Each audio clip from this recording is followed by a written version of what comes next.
प्राचीन समय की बात है। एक नगर में एक ब्राह्मण परिवार रहता था। उस परिवार में माता पिता, पुत्र और एक सुंदर सुशील कन्या थी।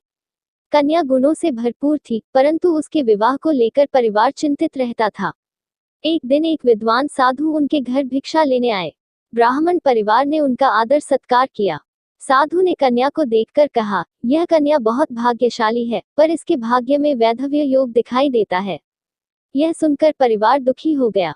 माता ने साधु से विनती की, हे महात्मा, इस संकट से बचने का कोई उपाय बताइए। साधु ने कहा, यदि यह कन्या सिंगल द्वीप में रहने वाली धर्मपरायण स्त्री सोमा के आशीर्वाद प्राप्त कर ले तो इसका दुर्भाग्य दूर हो सकता है। यह सुनकर कन्या का भाई अपनी बहन को साथ लेकर सिंगल द्वीप की ओर चल पड़ा। दोनों भाई बहन कठिन जंगलों, नदियों और पर्वतों को पार करते हुए आगे बढ़े। कई दिनों की यात्रा के बाद वे समुद्र तट पर पहुंचे। वहां उन्हें समझ नहीं आया कि समुद्र कैसे पार करें। वे एक विशाल वृक्ष के नीचे बैठकर विश्राम करने लगे। उसी वृक्ष पर एक गिद्ध परिवार रहता था। गिद्ध के बच्चों ने देखा कि नीचे दो थके हुए यात्री बैठे हैं। उन्होंने अपने माता पिता से उनके बारे में पूछा। गिद्ध माता पिता को उन भाई बहन पर दया आ गई। उन्होंने उनकी सहायता करने का निश्चय किया। अगले दिन उन्होंने दोनों को अपनी पीठ पर बैठाकर समुद्र पार करवा दिया।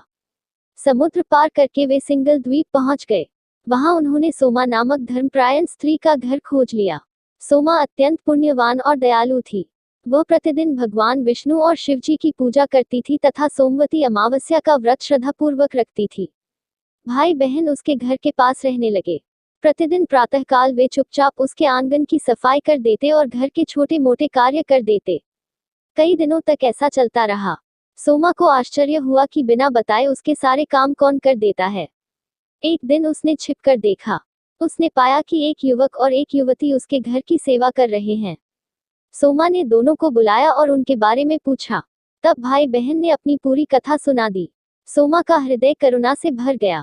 उसने कहा, मैं तुम्हारी सहायता अवश्य करूंगी। कुछ समय बाद सोमा उन दोनों के साथ ब्राह्मण के घर पहुंची। वहां कन्या का विवाह एक योग्य वर के साथ निश्चित हुआ। विवाह का शुभ मुहूर्त आया। सभी लोग प्रसन्न थे। विवाह की रस्में प्रारंभ हुई। जैसे ही सप्तपदी की रस्म पूरी हुई, अचानक वर अचेत होकर गिर पड़ा। सभी लोग भयभीत हो गए। तभी सोमा ने अपने सोमवती अमावस्या व्रत का संचित पुण्य कन्या को समर्पित कर दिया। उसके पुण्य के प्रभाव से वर तुरंत जीवित हो उठा। सभी लोग आश्चर्यचकित रह गए। विवाह शुभतापूर्वक संपन्न हो गया। सोमा अपने घर लौट आई, लेकिन अपना सारा पुण्य दान करने के कारण उसके जीवन में कठिनाइयां आने लगी। उसका पति अस्वस्थ रहने लगा और घर में अशांति फैल गई। तब सोमा को स्मरण हुआ कि उसने अपना समस्त पुण्य दान कर दिया है। उसने पुनः श्रद्धा और भक्ति के साथ सोमवती अमावस्या का व्रत करना आरंभ किया।